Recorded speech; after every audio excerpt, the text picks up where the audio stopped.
Welcome to 7-6 Ground School Chick. Before we begin, I want to make it clear that today's video is speculation based on new available evidence. The FAA and NTSB are still investigating this accident, and we do not have definitive answers yet. The goal of this video is not to make assertions, but to highlight an interesting finding and explore its possible implications. The January 31st, 2025 crash of the Learjet 55 X-ray Alpha Uniform Charlie India, operated by Jet Rescue Air Ambulance, remains under investigation. One of my former bosses at two of my previous airlines, an airline transport pilot and U.S. Army combat veteran, shared an important detail that might be relevant. Witnesses found this oxygen bottle nearly a quarter mile or 400 meters from the crash site. Notice that the top part of the bottle is missing. My former boss pointed out that this may indicate an explosion, which could suggest the bottle exited the aircraft before the crash.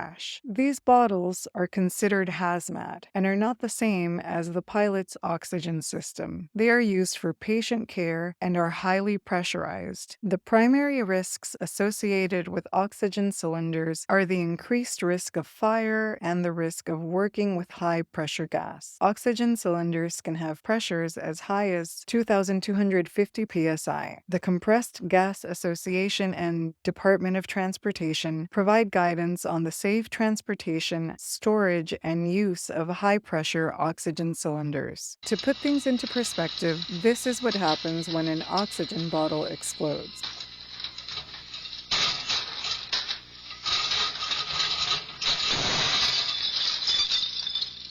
These bottles must be hydrostatic tested every 5 years to ensure they can safely contain their maximum fill pressure. If they are not properly secured during takeoff, they could move aft toward the tail section of the aircraft, where all the flight control cables are located. According to the Aviation Oxygen System Safety Guidelines, each oxygen bottle must meet specific regulatory markings and testing requirements to ensure it can withstand operational stresses. One important distinction when analyzing this accident is the difference between installed versus transported hazardous materials or hazmat. Built-in oxygen systems, fuel tanks, and fire extinguishers are not classified as hazmat because they are certified under aviation safety standards. If these same items are removed from the aircraft and shipped separately, they must be handled as hazmat under transportation laws like 49 CFR 175.8 and IATA Dangerous Goods Regulations. The pilot's oxygen system is exempt from hazmat rules because it is part of the aircraft's certified safety equipment. Medical oxygen bottles, like the one found near the crash site, must be secured properly or they become a serious safety hazard. If an oxygen bottle exploded just after rotation, it could have caused significant structural damage to the aircraft, potentially severing or jamming critical flight controls. We know that the aircraft did not turn as instructed by ATC. It stayed on a straight trajectory instead of executing the assigned heading. Witnesses reported seeing it on fire before impact. We have also seen that in the videos. If an unsecured oxygen bottle moved aft during takeoff, it could have damaged the flight control cables or ruptured under pressure, causing a catastrophic failure. The fact that this oxygen bottle was found